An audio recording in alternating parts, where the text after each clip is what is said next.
Hello, my name's Kelly and I channel my spirit guides. And today I am experiencing a lot of anxiety.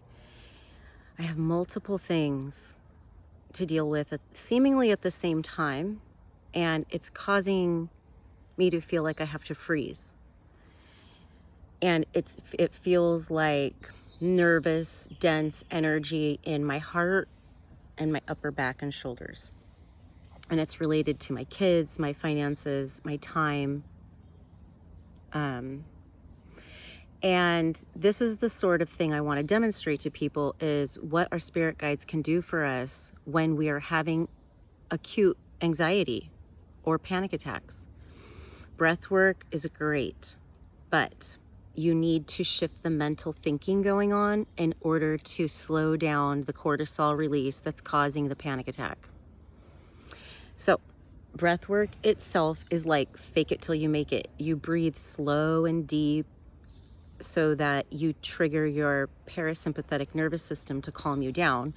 And as that happens, the correct hormones that heal your body and help you digest your food and help you feel sensual, because it's also the fertility hormone, it's the love hormone, so it affects all things loving, you know.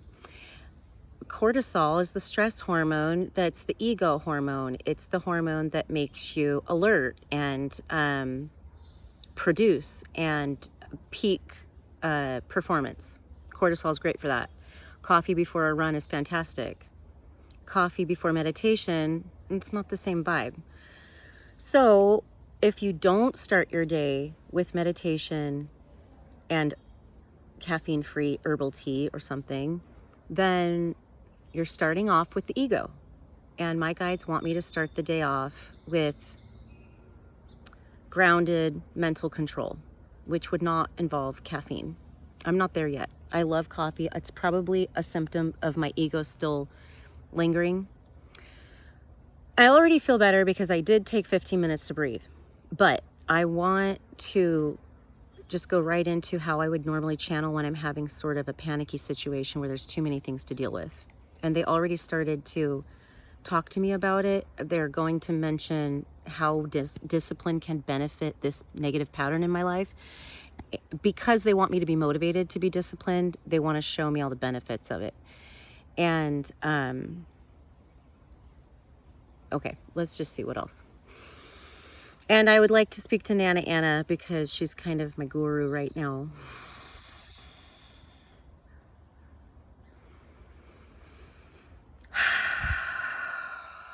Dear Kelly,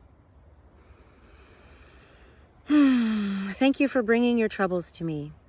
When you are aware of your anxiety, the first moment that you realize you're having anxiety or a panic attack or stress, overwhelm, the minute that you notice it, the moment that you notice it, you take a deep breath. You've gotten into the habit of taking a deep breath. Doesn't it just feel good? But it's doing many things. You are activating your parasympathetic when you take a deep breath. It's related to your vagus nerve. It's related to your diaphragm, okay?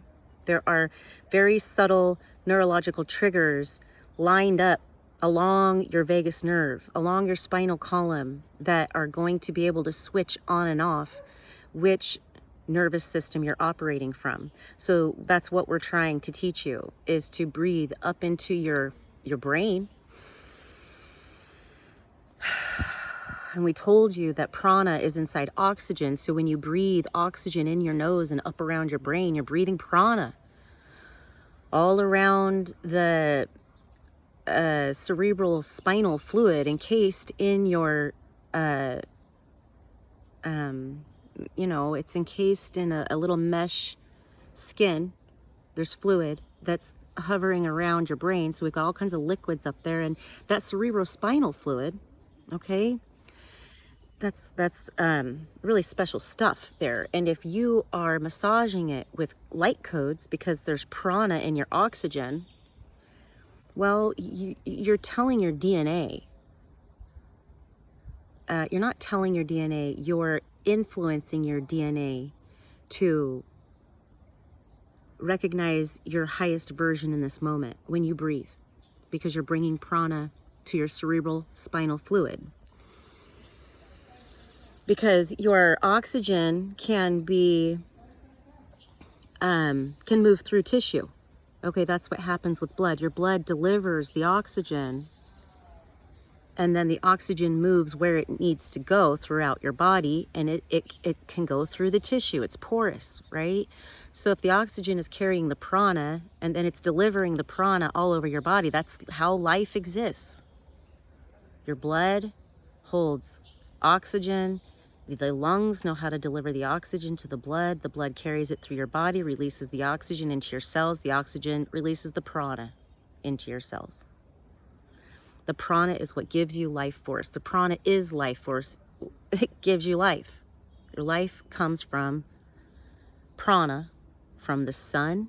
You've got prana inside you that you can magnify through breath work, through meditation, through positive thinking, through healthy lifestyle. You can preserve your prana. You don't go through your prana so fast when you have less toxins.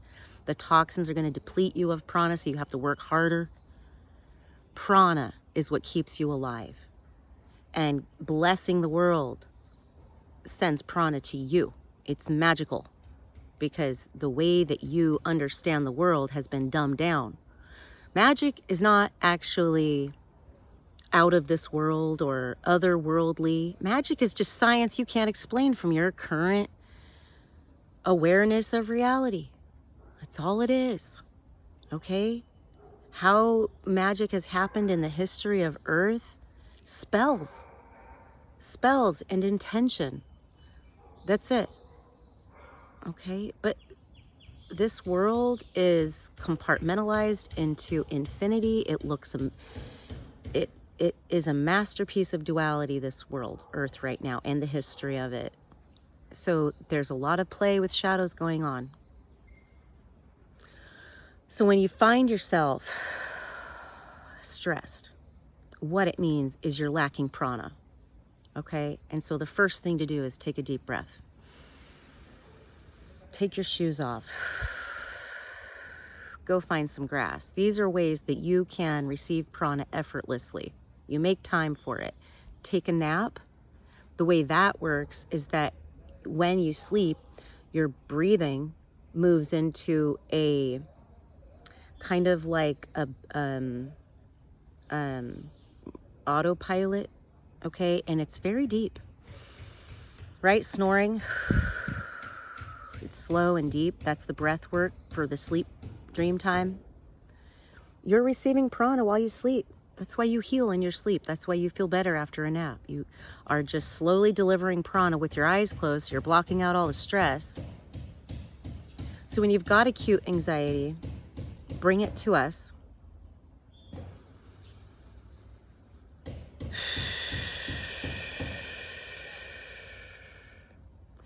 And then hold it in your awareness and say, God, can you bless this? Can you help me? Can you diffuse the anxiety that's kind of making me miserable right now? And what we're going to do is we're going to support you in dissolving the density of that anxiety in your mind so that you can change the story around it. Okay, so that you can say, okay, I'm being presented with a situation that's caused by a bully, or it's my responsibility and I didn't get to it, or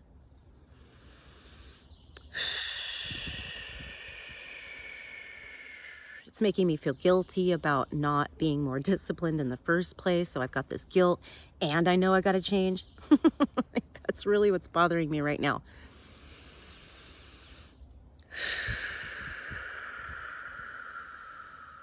So then we're going to sit with you, Kelly, and we're going to go, okay, you're feeling this anxiety and it's making you feel guilty for not going running already, which would have really hyper amped up your prana, because you have to breathe heavy while you're running, and you're stomping while you're running. You're pounding the pavement.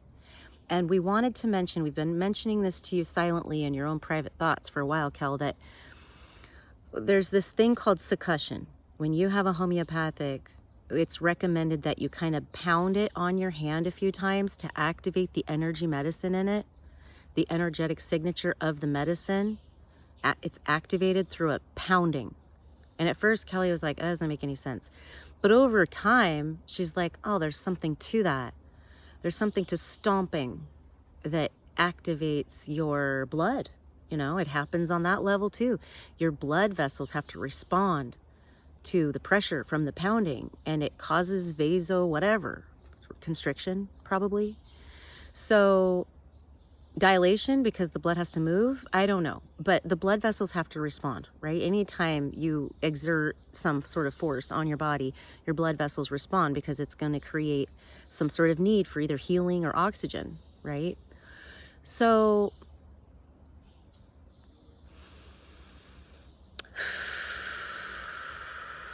running is an excellent way to build prana. And now you're knowing that if you had gone running this morning, which you don't have, you're not really being asked to do that yet, you wouldn't have experienced the difficulty that you went through. So before you change a habit, you've got to go through a process of feeling frustrated about something. Okay? Otherwise, there wouldn't be a motivation to change. Discomfort motivates change. Okay, Kelly? And anxiety is the errors in your thinking. Anxiety comes from errors in your thinking, okay? And if you're not creating better habits, then you're allowing the errors in your thinking to continue, okay? Discipline is about improving habits so that you create structure around the kind of thinking that you want to build integrity around. That's why discipline gets rid of anxiety, because you start deciding what's important to you enough to put some effort and sacrifice into. And then the channels of energy are moving where you tell them to move. You're not getting pushed around by other energies that are just more confident than you. You're finding your own confidence through this discipline so that you can be an expression of your truth without other bullies and other mansplainers and gaslighters and people who just don't take you seriously and don't value you. Women, you've been letting people who don't value you and don't value women in general, you've been letting these people push you around. And the goddess is here to tell you that you're very powerful, that you're wise, and you deserve to believe that about yourself. And then you deserve to invest in yourself by saying no to the things that do not resonate with your truth, because your truth is your correct guidance. If anybody is telling you that they know better, your kids, your friends, your kids' friends' parents, your spouse, the guy you want his attention, you know, if anybody is trying to pull you away from your truth, okay, pay attention to that. You don't have to know the right way to handle it right away, because this is all brand new. We're asking you to be aware of it and let it bother you. Be aware of it. Don't run from it. Don't close your eyes to it. Be aware of where the stress in your life is coming from, where the anxiety in your life is coming from, because anxiety represents something that doesn't match your truth. And either it's a belief that you have, or it's a belief that someone is trying to push onto you. And the first place to start is to close your eyes and breathe and get into a parasympathetic state where oxygen is maximized to your brain and you can concentrate. And you can have heart-brain coherence because you're relaxed and you don't have a lot of stuff pulling you into a conflict. You're like, this is my time to relax. This is my time to be still and to know myself. I'm gonna feel myself, okay? And when it's uncomfortable, I'm not gonna run away. I'm going to be present with that discomfort because it needs to tell me something. It needs to correct a perception that I have. And it might require being aware that I need to make changes. But just know that you can take a baby step towards that change. You can take your time. You can make it fun. You can pair it with some reward. You can invite a friend in to make that change with you. It doesn't have to be hard. It can be fun to make these changes, to improve your life and to improve your spinal support so that you're standing tall and you're an erect antenna to receive your truth from the light codes that are trying to show you your highest self. But you have patterns in you that have been set your entire life, which is the only reality you know, because you're compartmentalized intentionally to learn certain things while you're here.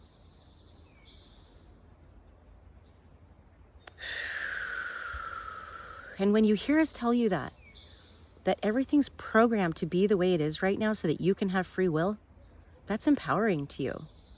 It takes away the guilt. It puts the power back in your hands because you just need to recognize where your power is and make a decision. And you're going to find that the more you lean into that, the more you find that spirit is your partner in this life. Your partner that's going to show you the shortcuts to leaving the matrix, ascending, and returning to heaven. And as you return to heaven, you're going to anchor it on earth because you're in a body, because you're in a physical body. Whatever you do to become your highest self anchors it for others because you're part of a collective. You're not alone. Other people are working on the same problem as you are from a slightly different flavor, but you're all a team. And when you anchor, you help them. And when they anchor, they help you. So cheer each other on. Find your tribe, encourage each other. And when you struggle, you can lean on them. And when you ask them for help, they feel good helping you because your soul tribe is a service to others. They want to help you. Kelly's in low income right now, and you would not believe the generosity that we see in this building, okay? Nobody has money in my building, but we share food, we share toys, we don't care if stuff's used, okay? We watch each other's kids. I've only been here 6 months, and I have like 5 phone numbers in the building, and the kids are playing outside. So we can create the environment of our current reality from wherever it is, from whatever your expectations are of what you want heaven to look like for you.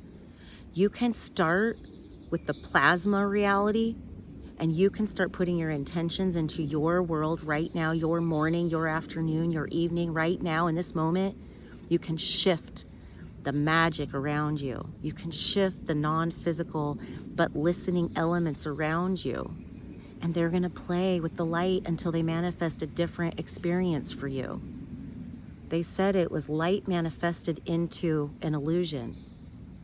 My body is a manifestation of light. How is it physical? That's a mystery. Go talk to a quantum physicist about that. How is light physical? They are the ones who are exploring. It's mathematical now. Okay, math is explaining quantum physics. This is quantum physics, but biologically, psychologically.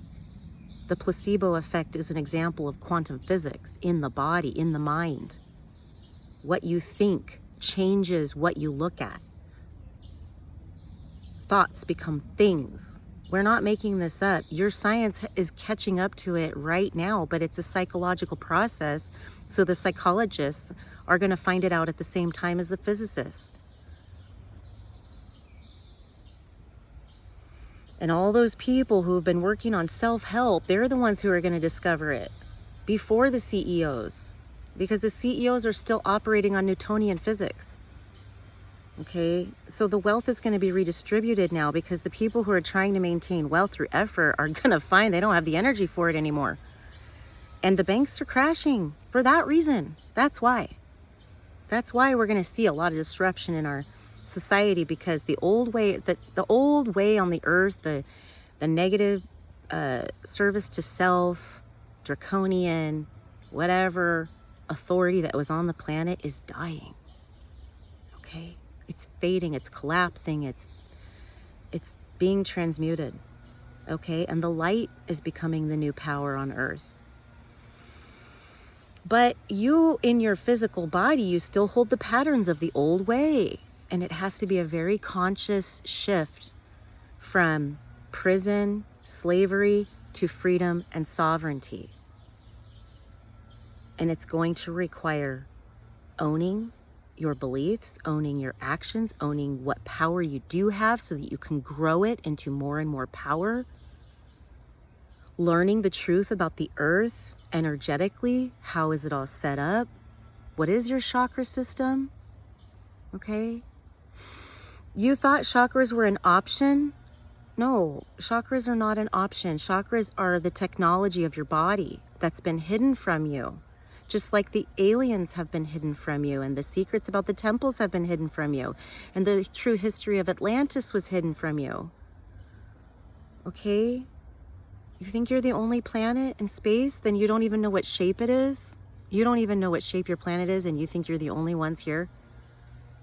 Even though there's clearly evidence through crop circles and crash landings and whistleblowers and, you know, CIA conspiracies, you guys are just going to keep believing what they tell you? At some point, you got to just say, this doesn't make sense. I'm going to change who I'm listening to as my authority. I don't trust them. They've been lying to me. Why? Why do they get to know everything and hide it from me? They don't trust me with that information? Why don't they trust me?